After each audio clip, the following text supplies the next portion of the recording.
ಆತ್ಮೀಯ H16 news ಅರ್ಥಾತ್ ಹೇ ಸೀತಾರಾಮಗೆ ಸ್ವಾಗತ. ನಾನು ನಿಮ್ಮವ MI ಅಥವಾ ಮಲ್ಲಪ್ಪ ಜೋತಾವರ್. ಆದ್ಮೇಲೆ ಈಗ ತಾವು ದಿನ ಸುದ್ದಿಗಳನ್ನ ಅದರ ಜೊತೆಗೆ ವಿಶೇಷತೆಗಳನ್ನ ನೋಡ್ತಾ ಹೋಗಿ ವಿಶೇಷ ಈ ಮೊದಲನೇ ಸುದ್ದಿಯನ್ನು ನೋಡಿ.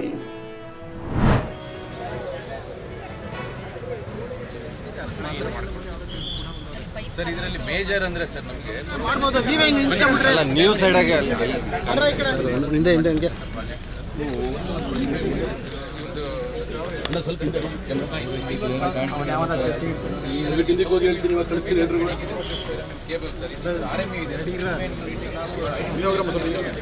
ಪ್ರಕಾಶ್ ಒಂದು ನಿಮಿಷ ಈ ಕಡೆ ನೋಟ್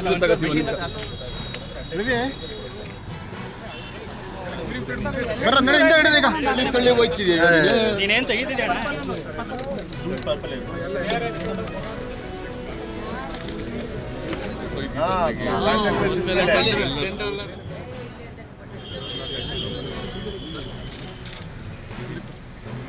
ಮುಂದೆ ಯಾವ ಬಸ್ 277 ಕಿಲೋಮೀಟರ್ ಆಗಿದೆ. ಉಳಿದು ನೆಕ್ಸ್ಟು ಅವರ ಟಾರ್ಗೆಟ್ ಒಳಗಡೆ ಮುಗಿಸ್ಬೇಕು ಅಂತ ಹೇಳಿದ್ದೀನಿ. ಟಾರ್ಗೆಟ್ ಒಳಗಡೆ ಮುಗೀತದೆ. ಅದಾದಮೇಲೆ ಉಳಿದಂಥ ಕೇಬಲ್ ಹಾಕ್ತಕ್ಕಂಥ ಕೆಲಸವನ್ನು ಮಾಡಬೇಕು. ಮೈಸೂರು ನಗರದ ಇದು ಜಾಸ್ತಿ ಆಗುತ್ತೆ. ಅದಕ್ಕೋಸ್ಕರ ಇವತ್ತು ಏನು ಕೆಲಸ ನಡೀತಾ ಇದೆ ಅದನ್ನು ಪ್ರೋಗ್ರೆಸನ್ನು ನೋಡ್ತಕ್ಕಂಥ ಕೆಲಸವನ್ನು ನಾವು ಮಾಡಿದ್ದೀವಿ. ಈಗ ಹೊಸ ಹಾಸ್ಟೆಲ್ಲು ಮಾಡ್ತಾ ಇರ್ತಕ್ಕಂಥದ್ದು ಸುಮಾರು 1400 ವಿದ್ಯಾರ್ಥಿಗಳು ಸೈನ್ಸು ಆರ್ಟ್ಸು BComನವರಿಗೆ ಅಲ್ಲಿ ಮಾಡಿದ್ದೀವಿ.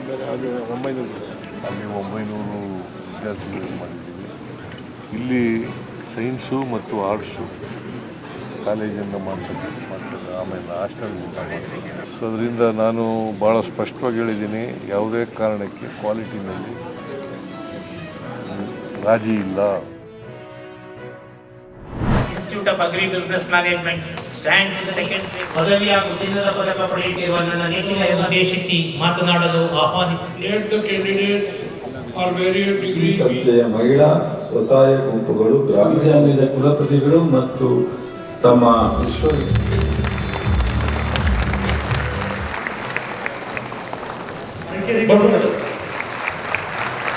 ಲಾವಣ್ಯ ಅಣ್ಣ gold medal department of entomology civil campus gold medal.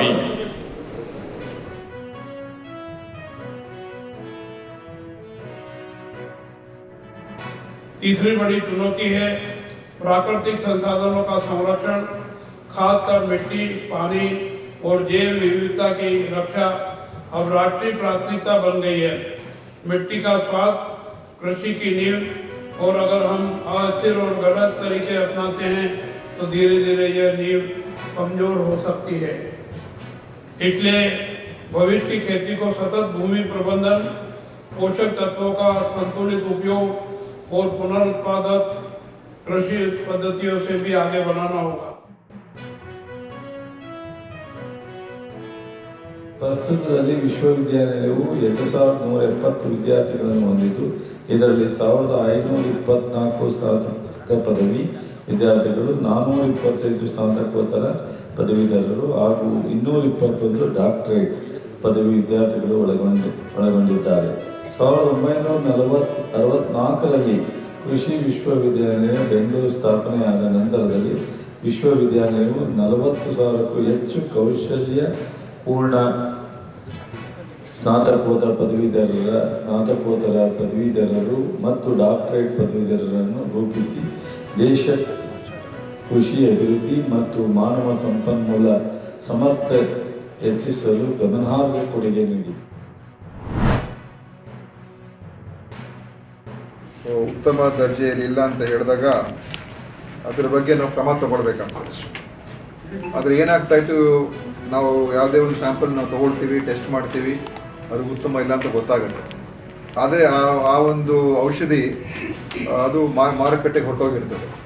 ಅದು ಡಿಸ್ಟ್ರಿಬ್ಯೂಟರು, ಅದರ ನಂತರ ರಿಟೇಲರು, ಫಾರ್ಮಸಿ ಅಲ್ಲಿಗೆ ಹೊರಟೋಗಿರ್ತದೆ. ಅದು ವಾಪಸ್ ಅಂತೂ ತೊಗೊಳ್ಳೋದಕ್ಕೆ ಯಾವುದೇ ರೀತಿಯ ಒಂದು ವ್ಯವಸ್ಥೆ ಇರಲಿಲ್ಲ. ಮತ್ತು ನಾವು ಮುಂದಿನ ಒಂದು ಸರಬರಾಜು ಆಗದೇ ಇರತಕ್ಕಂಥದ್ದನ್ನು ನೋಡ್ಕೋಬೋದಾಗಿತ್ತೆ ಹೊರತು ಯಾವುದು ಸರಬರಾಜು ಆಗೋಗಿದೆ ಅದರ ಮೇಲೆ ನಮ್ಮ ನಿಯಂತ್ರಣ ಮಾಡೋದಕ್ಕಾಗ್ತಾ ಇರಲಿಲ್ಲ. ಅದು ಉತ್ತಮ ಇಲ್ಲ ಅಂತ ಗೊತ್ತಿದ್ದರೂ ಕೂಡ ಅದು ಬಹುಶಃ ಅನೇಕ ಜನರಿಗೆ ಅದು ಮಾರುಕಟ್ಟೆಯಲ್ಲಿ ಖರೀದಿ ಆಗುವಂಥದ್ದು ಕೂಡ, ಮಾರಾಟ ಆಗುವಂಥದ್ದು ಕೂಡ ಅವಕಾಶ ಆಗ್ತಾ ಇದೆ. ನಾನು ಈ ವಿಚಾರದಲ್ಲೇ ನಿಮಗೆಲ್ಲ ಜ್ಞಾಪಕ ಇರ್ಬೋದು, ಸುಮಾರು 1 ವರ್ಷದ ಹಿಂದೆ ನಾನು ಕೇಂದ್ರದ ಸಚಿವರು ಕೂಡ ಬರೆದಿದ್ದೆ, ತಾವು ಇದ್ರ ಬಗ್ಗೆ ಕ್ರಮ ತಗೊಳ್ಬೇಕು, ಈ ರೈಟ್ ಟು ರೀಕಾಲ್, ಒಂದು ರೀಕಾಲ್ ಪಾಲಿಸಿಯನ್ನು ನಾವು ಮಾಡಬೇಕು, ದೇಶದ ಮಟ್ಟದಲ್ಲಿ ಮಾಡಬೇಕು ಅಂತ ಕೂಡ ನಾನು ಕೇಂದ್ರ ಸರ್ಕಾರ ಕೂಡ, ಕೇಂದ್ರ ಸಚಿವರು ಕೂಡ ಬರೆದಿದ್ದೆ. ಆದರೆ ಇನ್ನೂ ಅದರ ಬಗ್ಗೆ ಅವರು ಕ್ರಮಗಳೇನು ಇನ್ನೂ ತಗೊಂಡಿಲ್ಲ. ಆದರೆ ನಾವು ನಮ್ಮ ಹಂತದಲ್ಲಿ ಇದ್ರ ಬಗ್ಗೆ ಕ್ರಮ ತಗೊಳ್ತಕ್ಕಂಥದ್ದಕ್ಕೆ ನಮ್ಮ ಅಧಿಕಾರಿಗಳಿಗೆ, ನಮ್ಮ ಕಮಿಷನರ್ ಇವತ್ತು ಬಂದಿದ್ದಾರೆ ಶ್ರೀನಿವಾಸ್ ಅವರು ಆಯುಕ್ತರಾಗಿ, FDA ಆಯುಕ್ತರಾದ ನಂತರ ನಾನು ಇದರ ಬಗ್ಗೆ ನಾವಾದರೂ ಏನಾದರೂ ಮಾಡೋಣ, ಹೇಗಾದರೂ ಮಾಡಿ, ಯಾಕಂತ ಹೇಳಿದ್ರೆ ನಮ್ಗೆ ಗೊತ್ತಿದೆ ಔಷಧಿ ಸರಿ ಇಲ್ಲ ಅಂತ, ಆದರೂ ಅದು ಮಾರಾಟ ಆಗ್ತಾ ಇದ್ದರೆ ಮತ್ತೆ ಏನು ಪ್ರಯೋಜನ ಆಗಿತ್ತು ಅಂತ ಹೇಳಿ ನಾವು ಅದರ ಬಗ್ಗೆ ಒಂದು ಹೊಸ ವ್ಯವಸ್ಥೆ ತರೋದಕ್ಕೆ ಪ್ರಯತ್ನ ಮಾಡ್ತೀವಿ. ಅದರಿಂದ ಕಳೆದ ವರ್ಷ ಈ ಸಹಿ ಮಾಡುವ ಸೌಲಭ್ಯವನ್ನು ನಾವು ಪ್ರಾರಂಭ ಮಾಡೋದು. ಅದು ಒಂದು ಈ ವ್ಯವಸ್ಥೆಯಲ್ಲಿ ಅದು ಆನ್ಲೈನ್ನಲ್ಲೇ ಈ ಸಹಿ ಮಾಡುವಂಥದ್ದು, ಅದರ ಮುಖಾಂತರ ನಮಗೆ ತಕ್ಷಣವೇ ಮಾರುಕಟ್ಟೆಯಿಂದ ಅದರ ಈ ವಿಚಾರದ ಬಗ್ಗೆ ನಮಗೆ ಮಾಹಿತಿ ಸಿಗುವಂಥದ್ದು ಆಗ್ತಾ ಇದೆ.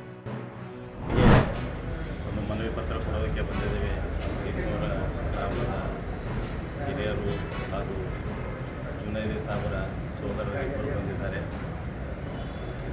ನಮ್ಮ ಗ್ರಾಮದಲ್ಲಿ ಕುಡಿಯುವ ನೀರಿನ ಸಮಸ್ಯೆ ಭಾಳಷ್ಟಾಗಿದೆ. ಅದು ಯಾಕಂತಂದ್ರೆ ನೀರಿದ್ರೂ ನಮಗೆ ಉಪಯೋಗಿಸ್ಲಿಕ್ಕಾಗಲಾರ್ದಂಗಾಗ್ಯದ. ಒಂದು ಕಡೆಗೆ ಬಾವಿ ಇದೆ, ಬಾವಿ ಒಳಗಿಂದ ನೀರು ಬರ್ತಾಯಿದೆ, ಆದರೆ ಅಲ್ಪ ಸ್ವಲ್ಪ ಬರ್ತಾಯಿದೆ. ಅಲ್ಲಿ ಒಂದು ಬೋರ್ವೆಲ್ ಇದೆ, ಆ ಬೋರ್ವೆಲ್ಗೆ ಏನದ ಕರೆಂಟ್ ಈ ಲಿಮಿಟ್ ಏನಿರ್ತದ ರೈತರಿಗೆ ಕೊಡ್ತಕ್ಕಂಥ ಲಿಮಿಟ್ ಕರೆಂಟ್ ಕೊಟ್ಟೋದ್ರಿಂದ ನಮ್ಗೆ ನೀರು ಸ್ಟಾಕ್ ಮಾಡ್ಕೊಳ್ಳೋಕೆ ಆಗ್ತಾಯಿಲ್ಲ. ಆದ್ದರಿಂದ ದಯಮಾಡಿ ನಮ್ಮ ಆ ಏನು ಬಾವಿ ಇದೆ, ಎಣ್ಣೆ ಬಾವಿ ಅಂತೇಳಿ ಭಾಳ ಪುರಾತನ ಕಾಲದ್ದು, ಸೀತೂರು ಗ್ರಾಮದ 2 ಕಿಲೋಮೀಟರ್ದಲ್ಲಿ ಇರ್ತಕ್ಕಂಥದ್ದು. ಆ ಒಂದು ಬಾವಿಗೆ ನಿರಂತರ ಜ್ಯೋತಿ ವಿದ್ಯುತ್ ಸಂಪರ್ಕ ಕೊಟ್ಟರು ಅಂತಂದ್ರೆ ನನಗನ್ಸೋ ಮಟ್ಟಿಗೆ ನೀರಿನ ಸಮಸ್ಯೆ ಕಡಿಮೆ ಆಗ್ತದೆ.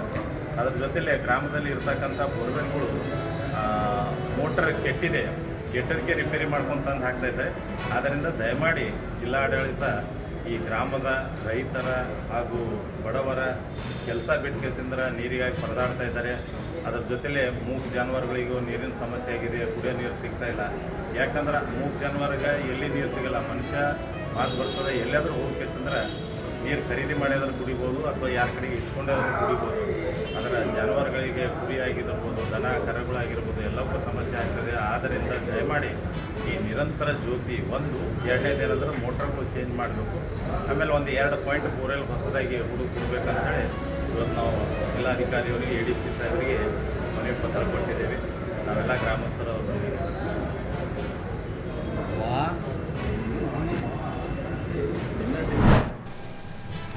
ತಾವೆಲ್ಲ ಇಲ್ಲಿವರೆಗೆ ಸುದ್ದಿಗಳನ್ನು ನೋಡಿದಿರಿ, ಜೊತೆಗೆ ವಿಶೇಷ ಘಟನೆಗಳನ್ನು ಸಹ ನೋಡಿದಿರಿ.